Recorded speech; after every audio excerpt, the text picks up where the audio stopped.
ஹே hi guys. ZN ஷோஸை subscribe பண்ணாதவங்க subscribe பண்ணிக்கோங்க. பக்கத்தில் இருக்க பெல் ஐக்கானை கிளிக் பண்ணிக்கோங்க அண்ட் ஃபாலோ பண்ணாதவங்க ஃபாலோ பண்ணிக்கோங்க. Okay guys, welcome to the ZN shows guys.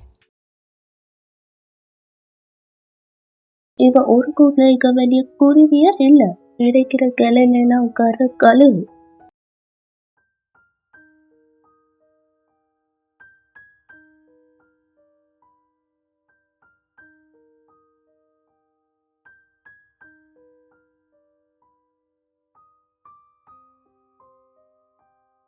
இந்த விஷயத்த நீங்க ரெண்டு பேரும் எதுக்காக என்கிட்ட வந்து சொல்லல? அண்ணா, அண்ணி என்ன ப்ரொடெக்ட் பண்ணணும்னு தான் நினைச்சாங்க. நான் தான் சொன்னேனே, ரோஷினி மனசார கூட யாருக்கும் கெடுதல் நினைக்கிறவே இல்லைன்னு. அவ அடுத்தவங்கள காப்பாத்துறதுக்காகத்தான் என்றைக்குமே போய் சொல்வா. ரொம்ப வருத்தப்படுறேன். இத்தனை நாள்ல ஒருத்தர் கூட அவளை புரிஞ்சுக்கிடவே இல்லைல்ல. நான் லாஸ்டா ஒன்றும் சொல்ல ஆசைப்படுறேன். நீங்க ரோஷினியை மேரேஜ் பண்ணிக்கிட்டீங்க, அவட ஹஸ்பண்டாவும் ஆகிட்டீங்க. ஆனா அவட மனசை நீங்க புரிஞ்சுக்கிடவே இல்லையே. நீங்க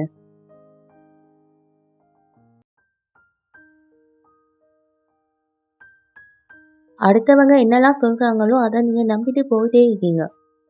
அதை நம்புறதுக்கு முன்னால அது உண்மையா பொய்யான்னு நீங்க கொஞ்சம் யோசிச்சு இருந்தீங்கன்னா இது இவ்வளவு தூரத்துக்கு வந்திக்காது. ஆனா உங்க விஷயத்துல நான் அந்த மாதிரி நடந்துக்கல. என் எண்ணங்கள் எல்லாம் உண்மையானது.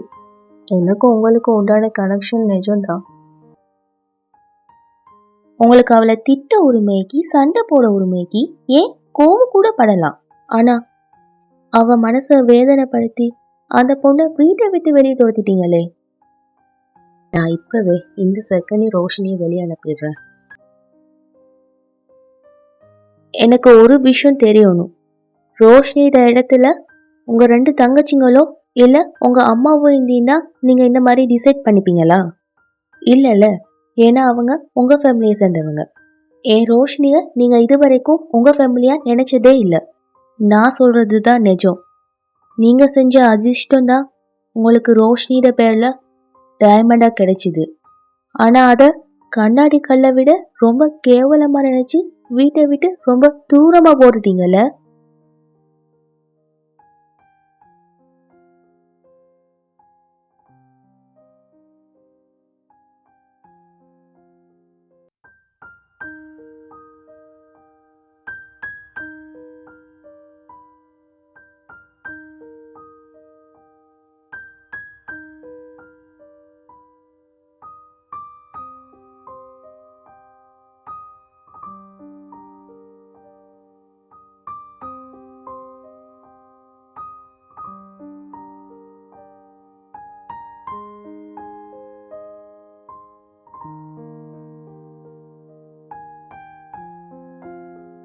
ப்ளீஸ் அண்ணா, என்ன மன்னிச்சிடுங்க அண்ணா. இத உங்ககிட்ட நான் மறைச்சிக்கவே கூடாது அண்ணா. என்ன மன்னிச்சிடுங்க.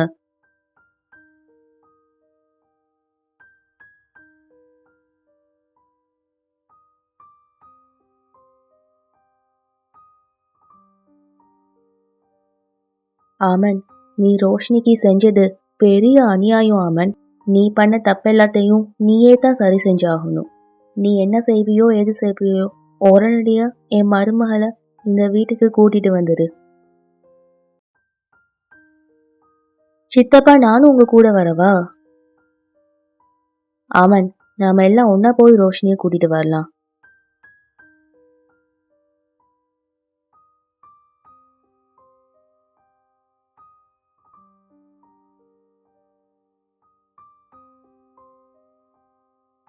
சாரி சாய் மாமா, நான் ரோஷினியை கூட்டிட்டு போக வந்திக்க. ரோஷினி அவ பேத்தா. எங்க? என் லைஃப்ல எவ்வளோ இன்சிடென்ட் என் மனசை காயப்பட்டிக்கு.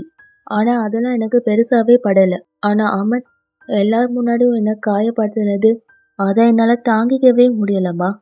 அதனால என் லைஃப நான் வேற திசையில பயணிக்கலான்னு டிசைட் பண்ணிட்டேன். இப்படிக்கு ரோஷினி பேய்த்தா. பேய்த்தா, ஒரேடியா பேய்த்தா. இவ இப்படிலாம் செய்வான்னு நான் கொஞ்சம் கூட நினைச்சு பார்க்கவே இல்லை. அழாதீங்க, நீங்க இப்பதான் ரொம்ப ஸ்ட்ராங்கா ஆயிக்கணும். அவளுக்கு எதுவும் ஆகிக்காது.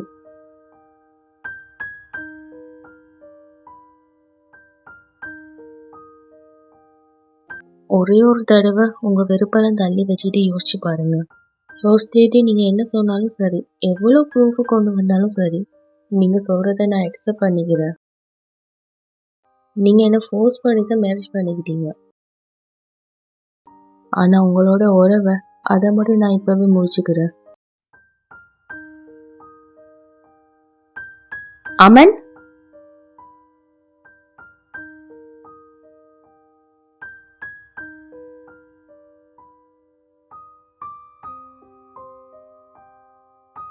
ஊர் மாறிடுச்சு, காலம் மாறிடுச்சு, எல்லாமே மாறிடுச்சு. ஆனா உங்களை மாதிரி பணத்தாசை பிடிச்சவங்க மட்டும் மாறவே இல்லை.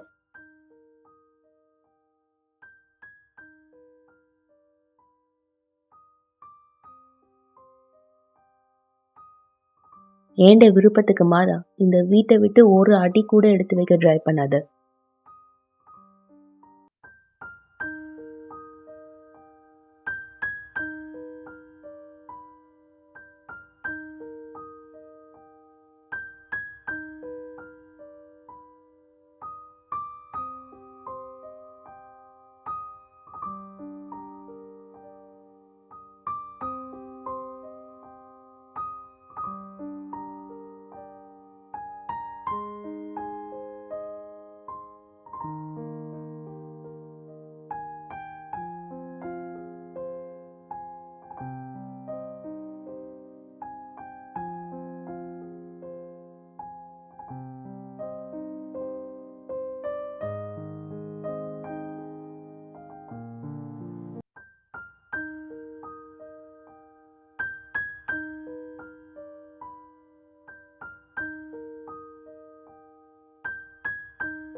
உங்களுக்கு ஹெல்ப் பண்ணதா இந்த 66 ராக் ஜின் வந்திக்கு.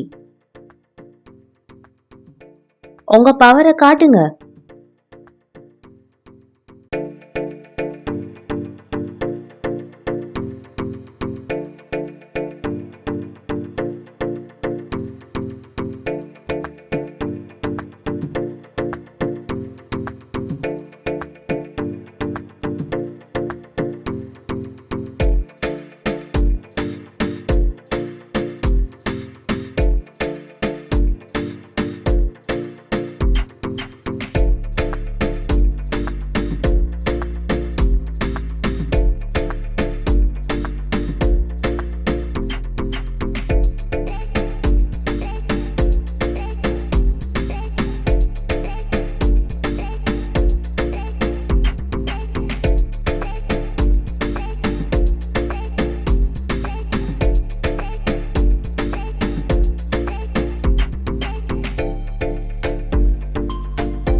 ராக் ஜின்னா?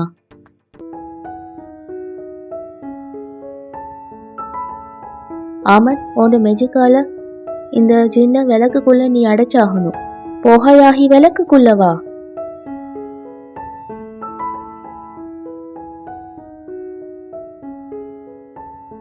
இதெல்லாம் பார்க்கும்போது அந்த ஜின் வெளியே போய்த்துட்டு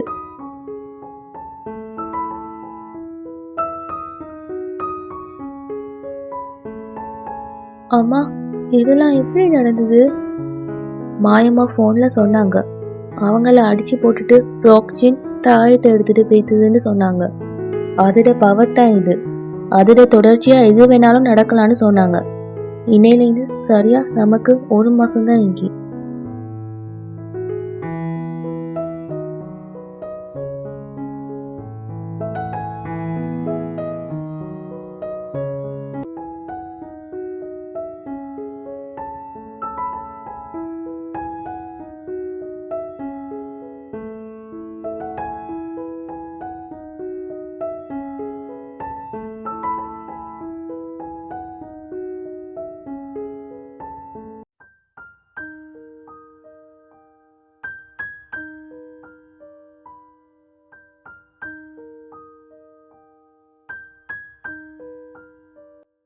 எங்க போனான்னு தெரியலையே, சொல்லிட்டு போய்க்கலாம்ல.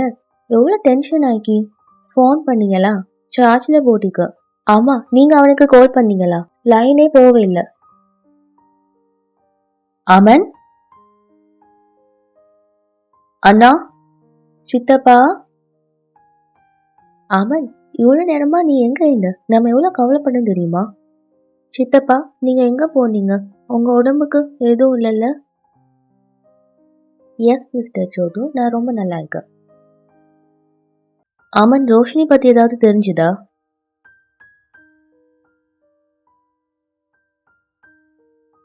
நான் டிசைட் பண்ணிட்டேன் பாட்டி, நீ ரோஷினி தேடுறத விட்டுறலான்னு. என்ன, உனக்கு ஒன்றும் ஆகலைல்ல அமன்? எனக்கு என்னாச்சு? ஏன் இப்படி ஓவர் ரியாக்ட் பண்றீங்க? எல்லாம் ஓகே தான். And donkey from somewhere.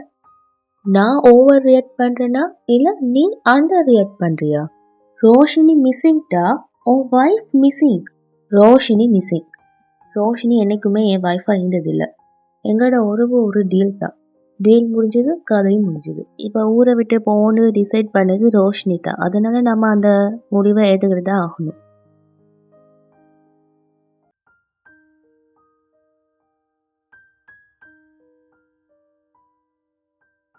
உனக்கு ஞாபகம் காமன், சின்ன வயசுல உனக்கு அடிபட்டா என்ன இதுப்பான்னு நான் கேட்பேன். நான் கேட்டதுக்கு நீ என்ன சொல்வேன்னா, எனக்கு எதுவும் இல்லை, நான் ரொம்ப நல்லா இருக்கேன்னு சொல்வேன். அந்த தொட்டில் பழக்கம் இன்னும் உன்னை விட்டு போகல. இன்னைக்கும் உனக்கு அடிபடுது, ஆனா நீ என்கிட்ட நான் நல்லா இருக்கேன் பாட்டின்னு சொல்ற. இது வலிய மறக்கிற நேரம் இல்லை. எதுக்கு சொல்றேன்னா, ஆபத்து வந்துட்டு. எங்க எல்லாருக்குமே நீ ரோஷினி எவ்வளவு கேர் பண்ணுவேன்னு தெரியும். அதோட உங்களுக்கு என்ன ஆச்சு பாட்டி? என் முகத்தை பாருங்களேன். நான் ஏதோ வழியில இருக்கிற மாதிரியோ கஷ்டப்படுற மாதிரியோ தெரியுது உங்களுக்கு. என் முன்னால வந்து எனக்கு ரோஷினி மேல லவ் வந்துட்டு, I love her, I love her, I don't love her, I don't love her. அப்படி எதுவுமே சொல்லலையே. நீ ரோஷினியை லவ் பண்றேன்னு நான் இப்ப சொன்னேன்.